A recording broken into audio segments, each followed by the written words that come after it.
Hello, and welcome to Appleton Engaged. I'm your host, Timber Smith, Special Assistant to the Mayor for Community, Culture, and Belonging. And I'm Andy Anam, the Director of Communications for the City of Appleton. And Appleton Engaged is a podcast that explores the many people, organizations, and resources that make our community a great place to live, work, and play. So whether you're a longtime resident or just getting to know Appleton, join us as we learn more about our community together. In today's episode, we are being joined by a leader in higher education whose work impacts the entire Fox Valley region. I'd even go further than that, Andy. I'm going to say that this particular institution impacts the world. But I'm a little biased because I am from this institution. So I'm just going to say that. Hey. I'm excited. Me too. I'm very excited if you can't tell. This week's guest is Dr. Manohar Singh, Chancellor of the University of Wisconsin, Oshkosh. Hey, Chancellor, how's it going? It's all good. Beautiful day outside, and the morning started beautifully, and it's going very well. It is a fantastic day.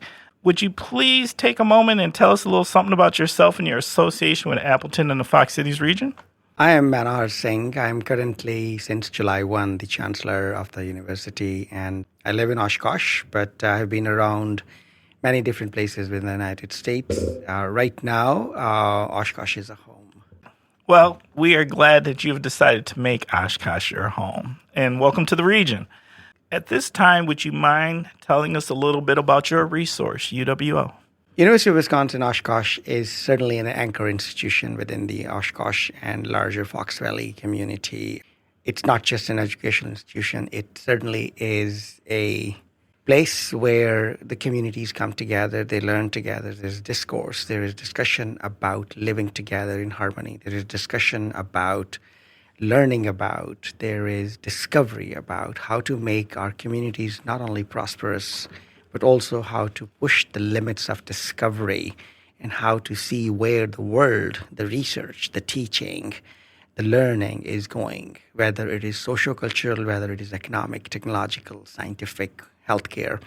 So we are in a very large domain, discoverers of what is the emerging knowledge base and then disseminators of that.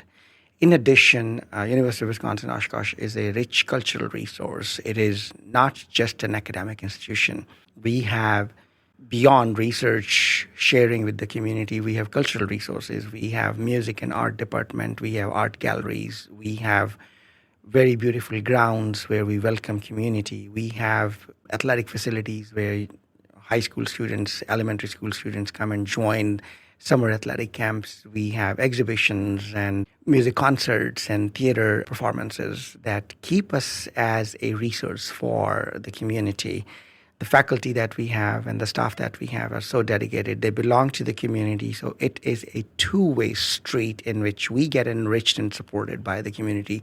And we endeavor every day to be part of the community and also support their aspirations, whether it is academic or it is just sharing our cultural resources with them. Chancellor Singh, you said you have traveled around the country. So I would love to learn more. What excites you the most when you stepped into this campus?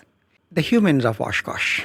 And I mean the warmth, the almost divine nature of their commitment to the cause of higher education. I call them my people because they are my family. And I call them those who lead the communities and the society to more enlightened, warm world.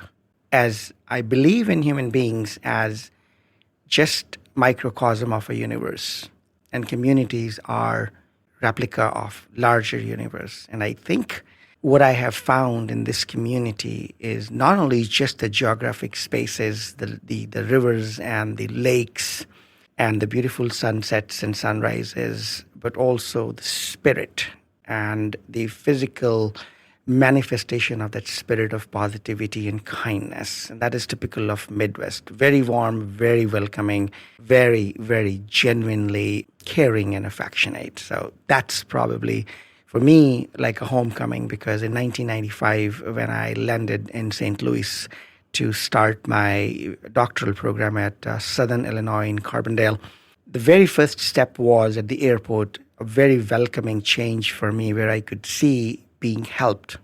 And that day, I will never forget, because that day is reinforced every single interaction I have 30 years later. And that's where Midwest and Oshkosh really stays within my heart forever. I couldn't have agreed more. Oh, yeah. I just see UWO interwoven into the fabric of this region in so many ways. And I've had the opportunity to have those touch points with people who have generationally, their families have been part of UWO, whether it was them, their grandfathers, their children, wives, husbands. I think there's so much power and so much importance of the institution to this region. Certainly. So you've got a fresh set of eyes for the university. What opportunities are you particularly thinking about or starting to explore? So there is a history that has been a little traumatic, if you would. We had financial difficulties, we had declining enrollments, a little not so well kept infrastructure because of lack of investment and lack of resources. That all led to almost a crisis moment 2 years back, and we had to really pivot towards rebounding. So university had to close 2 campuses, the Fond du Lac and the Fox Valley, and then had to let go of some people as well to come back to eliminating the financial deficit that we had of about 18.5 million. And this is a testament to the resilience of this community and the institution, that despite those long years of destability in the forces that would make us weaker at the foundation, we just turned around and stabilized. Rebound this year, I am looking at a incoming graduate class size that is 13% greater than the previous years. I'm looking at transfer students coming up 5% higher compared to last year. I'm also looking at our retention rate jumping up by 3 percentage point from 69% to 72% for the first year students going into the second year. I'm also looking at, in addition to enrollment, I'm looking at a more stable institution fiscally. And the foundations we are laying down is to make it so sustainable so that we do not have to go through that fiscal instability ever again. And that challenging time has led to a lot more of future plans that will make us not only financially sustainable, but an engine of growth for the community and for building a strong nation. And we start there with an innovative mindset and an investment mindset. So it sounds like we might be headed towards a little bit of a growth trajectory. What do you think are some of the contributing factors that might be helping with that growth? I know one of the things that has happened more recently is there's been some restructuring with the colleges. Can we talk a little bit about that? Absolutely. Part of our reimagining University of Wisconsin-Oshkosh is to offer students academic programs that are responsive to the market needs, to the new emerging economic and technological, and even to some extent sociocultural expectations and aspirations. And one of the biggest thing is that academic programmings have been quite siloed. History versus political science versus public administration versus engineering. The tradition has been different departments, and that had made them siloed across from each other. So what we did here was more of an integrated interdisciplinary approach. So we collapsed departments into schools, and there were over 20 different departments, if I am not wrong, and now we have 6 schools. Then those schools are integrated into 3 colleges. And that means that the criminal justice will talk to social work will talk to history and public policy, and they will talk to engineering and technology. We are just making sure that that siloed approach is no more driving our academic enterprise. So the restructuring of departments into schools and schools into colleges has really led us to an opportunity where we will be offering innovative new programs, whether our focus will be on accelerated graduate programs, because enrollments are dependent upon what you offer. So it better be current, relevant and future planned with the local emphasis and global job trends, etc. And that's exactly what we are doing, is discovering what the future looks like and being very agile. The other part of innovation is going to be our general education requirements are being looked at in a very different way now, that the previous models that were different at each different institution are now being looked at as to how do we make a seamless transition between various institutions around the foundational knowledge, whether it is critical thinking, math, writing skills, or very simple literacy, if you would. I think the opportunity to growth comes from being very innovative in creating programs. The second aspect of that would also be growth is with respect to not only what we offer, but who we offer to. And there we are targeting not just the undergraduate traditional, by the way, that demographic is declining in terms of supply of students coming into college. And that's called demographic cliff. That is very severe in Midwest and Northeast of our country. So where we go with this is either graduate, we will also be focusing on international student, because it not only creates a more diverse learning, but it brings in a series of very super brilliant brain power, future professionals to our workforce. And that makes the country, as we experienced post-World War II, a incoming of super brilliant brains then propel this country to next economic and next technological breakthroughs, internet. And you will see that a lot of foreign students stay in the US and make us a very strong nation. At the same time, there are students that have gone to college but have not earned a degree. So some college, no degree is a major crisis, if you would, in terms of student debt. They have nothing to show for. And we will be targeting, there are 39 million such students that have not been approached. One of our goals at UWO would be to slowly but surely moving together to bring in that non-traditional student population. Third and final growth trajectory that I'm looking for is with respect to non-degree programs. Not everybody at every stage of their career professionals need a fresh degree. It could be just a credential, certificate, non-degree program to reskill, upskill, retool there.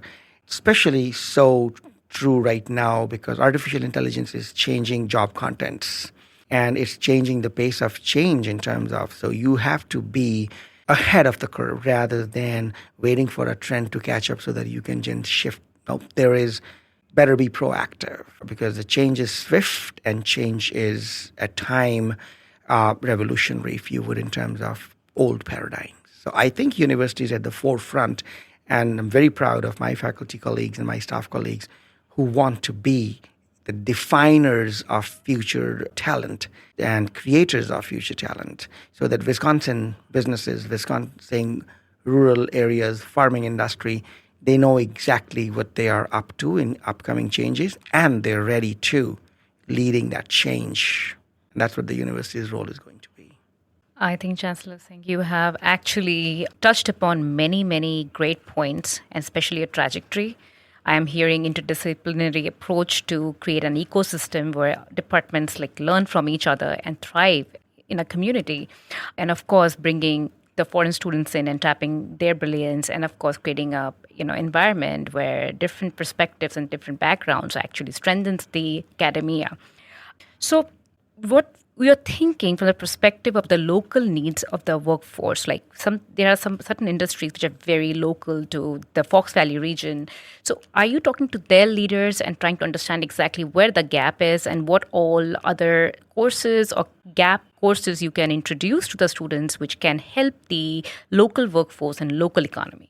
Yeah, so we are a regional comprehensive university. Anandita, thank you for this question, because this is the most important question that every one of your audience would want to have. So what are you going to do for advancing our cause in terms of my employment prospects, if you would, and or serving my needs in terms of my existence, whether it is healthcare or education, etc. So all the above. And that is as a regional comprehensive university, we are comprehensive in our coverage of what we teach and who we prepare as talent supply for. So focus on us would be nursing and health related. That is the backbone of any community. Healthy communities are first physically healthy, mentally healthy, and having a sense of safety and security that there is a talented health workforce. And that is what we are known for. We are pretty well known as University of Wisconsin Oshkosh in the healthcare industry. The second one is schools and school districts rely on our supply of talent in that sense. And we are knee deep into every day understanding what the next generation of school children are capable of. How is technology? How is social, cultural fabric shaping their aspirations as families? 40% plus of our students at University of Wisconsin Oshkosh are first generation. And they are being trained by our professors, but then we are training our school teachers here to make sure that those 40% first generation students are prepared well before they enter the college, so that college readiness is one of the forces that we are also helping school teachers to be as savvy technologically with artificial intelligence, with mental health issues of the coming generations, and also with the social, cultural, and political aspects of a global facing the world, the professionals. So it is a very broad spectrum education that we are preparing our school teachers for, so that the next generation of school students are well equipped to lead the nation to being in its powerful superpower position in the coming decades, whether it's technology, social, it is language, critical thinking, discovery mindset, etc. The university has a very specific focus on helping businesses get the talent. And in fact, right before this podcast recording, I was at the Chamber of Commerce event, and I was doing my rounds and understanding what the workforce needs are. Fox Valley is very fertile for manufacturing industry, and manufacturing is changing significantly with artificial intelligence, robotics, and large learning models, precision manufacturing, if you would. We will be focusing on making sure that we are preparing engineers in our engineering and tech programs that will be helping manufacturers not only do what they do, but also understand what needs to be changed and how we do it more effectively and more efficiently, more cost effectively, if you would, for the next iterations of their manufacturing evolution of their technologies. Certainly our business and our engineering graduates are in high demand, and that is because we are looking at the programs in totality now. For example, entrepreneurship management, tech entrepreneurship, engineering management. Those are the fields that were not existing, but those are the fields that are going to be needed as we see an onslaught of robotics coming in, whether it is in healthcare industry or it is in manufacturing or it is in engineering and agriculture. Finally, I think universities need to do a greater, deeper dive into reaching into the rural and remote areas, whether it is serving those communities' healthcare needs or their educational needs.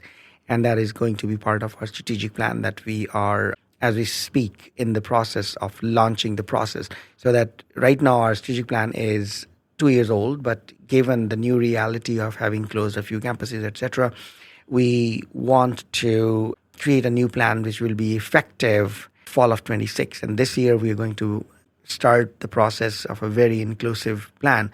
The manufacturers, the healthcare professionals, the industry, the farmers, and elected leaders, they will all be part of that process of strategic reimagination of University of Wisconsin Oshkosh. And I think we are looking at a very agile, responsive, deeply engaged with the local industry and local communities, local businesses, local farming industry, healthcare, education. In every aspect, I think we are ready to roll up our sleeves and support. All right. Thank you. Andy and I are huge community engagement people, right? A huge part of what we do professionally is go out into the Appleton community and engage with our residents and try to build relationships. Is there been any thought, strategy created about how UWO may go about how they're going to build relationship with the surrounding communities, not just from an educational aspect, but just being such an important resource in the region and building these relationships with multiple entities throughout the Fox Valley. Certainly, there are two approaches to this. One is a very organic approach that you look at an opportunity and you capture it. And for next 1 year, that is going to be our mantra because we are building a strategic plan. But in that strategic plan, we certainly have a major role of community engagement. Again, as I mentioned earlier, it's a two-way street. We want to learn from the community as to how can we be a partner in what their aspirations are. Do they want to be a town that is boasting of the best town in America to live in? Do they want to become a tourist destination? Do they want to be a cultural capital of the Midwest? Do they want to be a co of painters? Or do they want to be known for wine and cheese or for the most vibrant antiquing district, if you would, or coffee houses, or a foodie's paradise, if you would? All this requires that the chancellor and his team and his faculty interacts and understand the fabric of the society. I have done my rounds. I was at the chamber event today. I have met the elected civic leaders, including the Speaker of the House was very gracious to me to have had conversations. I want to see the aspirations as he brings in the voices of the entire state community. I have had some interactions with local CEOs, Oshkosh corporations, representatives. I've met them twice already to understand where their strategic vision is, not just from the perspective of supplying them the engineers and the accountants, but also as to, as a community anchor corporation, what are they thinking of doing and how can we mirror their aspirations so that when the two aspirations combine, they become doubly forceful. So the strategy would be to serve not-for-profit organizations in their missions, for example, and bringing our students force and volunteering at community events, in putting my faculty artists, they are jazz players, they are painters, they are scientists, in front of the community and making the community a rich fabric again of culture and arts. Similarly, my faculty colleagues that do research on matters that, let's say, sustainable farming and making sure that the weather patterns that are changing and affecting the crops adversely, how do we handle those? And algal blooms is one of our research areas that we have done some very successful work when it comes to conserving the environment so that it does not hurt the farmers' crops and yields. And that is scientific as well as cultural, if you would. At the same time, you would see me and my colleagues engaging in the jazz festivals, if you would, and my students playing there, and we hosting those events on our campus so that the community sees our beautiful campus and they meet with our students who are creating art exhibitions, for example. I think there is a strategy behind this where we look at this as a systemic rather than siloed. We look at this as, there's a traditional word, it's called town and gown. But I would say town and gown are not even two entities. We are the community and community is us. We have 12,000 students. That's 1/5 or so of Oshkosh's community. And so we are very proud and we are also seekers of community support. And they have been very kind, whether it is Go EDC or Convention and Visitor Bureau or Chamber of Commerce or Farm Bureau. They have looked at the university as an equal partner. And I must say this in the end of this comment of mine, that I've seen so much affection by community towards the students that we serve.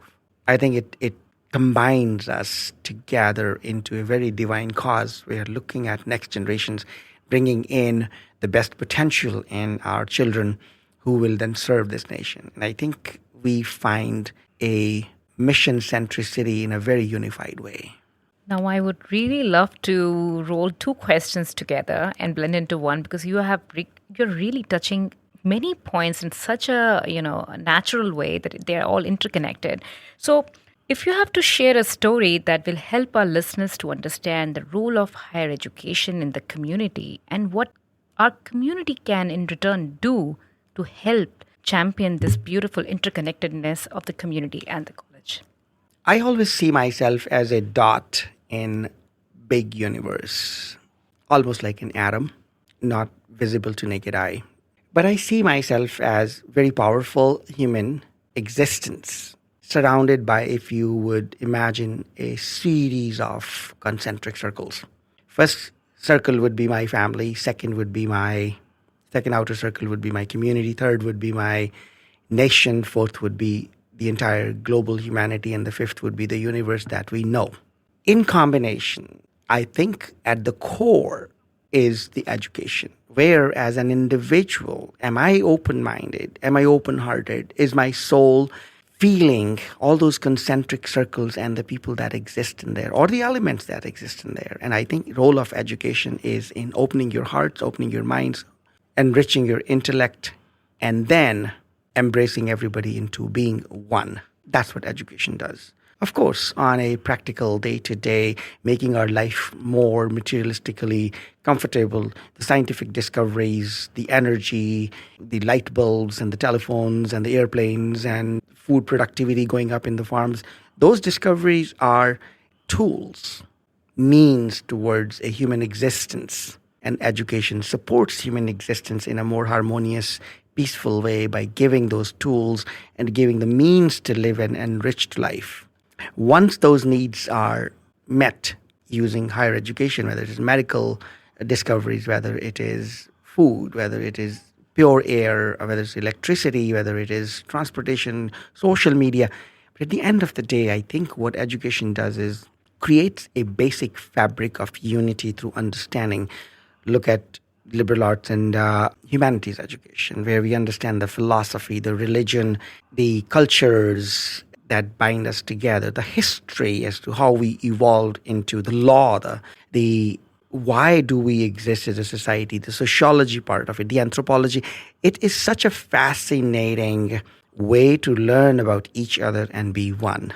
Education also economically help grow the communities. The building of skills is a means to instilling a sense of dignity, if you would, among us. The livelihood that comes with our education in our hands is so much short than trying to be any other way living your life with a living that will be permanent, consistent, predictable. I think education does that. You will never lose the gift of education once you have it. You might lose any other gift. If somebody gave us $1 million, we may lose them. But if you are educated, you will never. That means you got not only the pride of the dignity that comes with your productive livelihood, but also you got an inherent valuable asset in yourself that you will never fail. You will always rise to the top. In general, then, I would say that education starts with opening minds and opening hearts, leads to opening arms, binds us together, facilitates our existence, gives us a purpose, makes us capable of giving back to the humanity and the community, makes the communities prosperous, harmonious, and peaceful. That leads to a very strong nation. And that's the story of America that we have seen since 1776. And that's the story that brought me as a child dreaming about American life. And I'm living that life. And that one theme that emerges out of all this is education. Are there any upcoming events, initiatives, or engagement opportunities? There are several. So there are some fun activities. We are on October 18th having a homecoming. That's the whole entire town just becomes vibrant, one entity where alums come in, and then we have football, then we have the band, and then we have cheerleading, and you name it. It's like a festivity surpassing actually even the Indian wedding that I'm very familiar with, in which you have 7 days of celebration. Well, we have 9 days of celebrations. I'm from India, so very familiar with how you make life fun with celebration. So homecoming is one of our biggest events that I'm looking for, because there will be thousands of alums coming in and celebrating their success, celebrating our success in our community. The other sports events are always community is always welcome to watch volleyball, basketball. Then there are lecture series from very serious topics of freedom of speech all the way to the role of butterflies in sustainability. We have community gardens that we want to. Butterfly Garden is one example that's very next to my office. So we keep on doing those events where we create an interest in our environment. So expert talks, then for our students, there are movie nights and whatnot where community is very welcome to join us. So dialogues, discussions, yard games.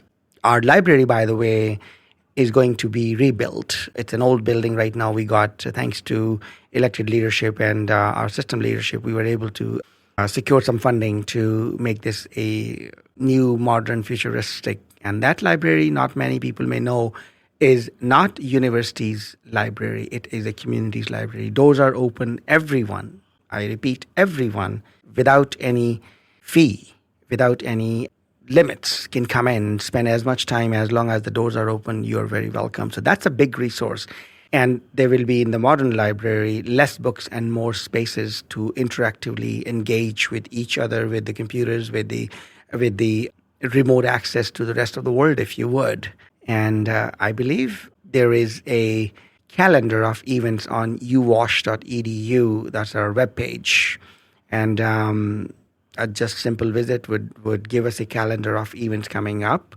But as a chancellor, I have the privilege of inviting you all to whatever is happening at our campus and beyond. So who can people contact if they want to learn more about UWO other than the website? How can people learn more, whether they are from the region or outside the region, to become a part of such a thriving community? So depending upon what the resources they are looking for, if it is about academic, there is an office of admissions. If it is having conversations with the faculty in a particular department, then there are department and schools and colleges. Every one of our sub-entities has their own webpage. The biggest and the most accessible resource is uwash.edu. And there you can then start like a tree as to which direction you want to go, and the different branches will lead you to that. In terms of athletic events, there is a composite calendar of University of Wisconsin Oshkosh. It will tell you exactly which day, what sport, what time is coming.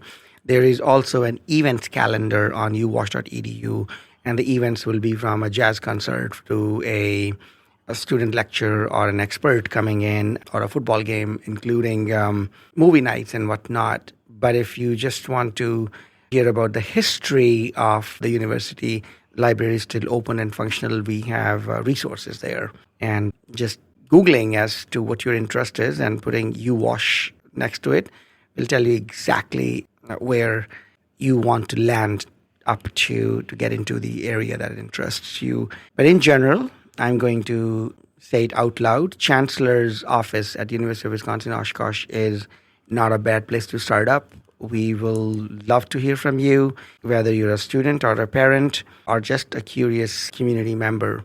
I am available as your chancellor. We can set up a meeting. And I like coffee and tea, so I'm happy to come over. And I'm actually pretty good at making tea as well. But there is much to talk about. I'm a fashion enthusiast. I talk about motorcycles. Those conversations, I play golf and I play music and I sing. There's in one person, I'll be happy to take you to a campus tour. And I think the richness of what university is in a complete universe unto itself. Reach out, and I encourage you to reach out to my office or reach out to individual offices or library. And the entire universe is up for exploration, and you are very welcome there.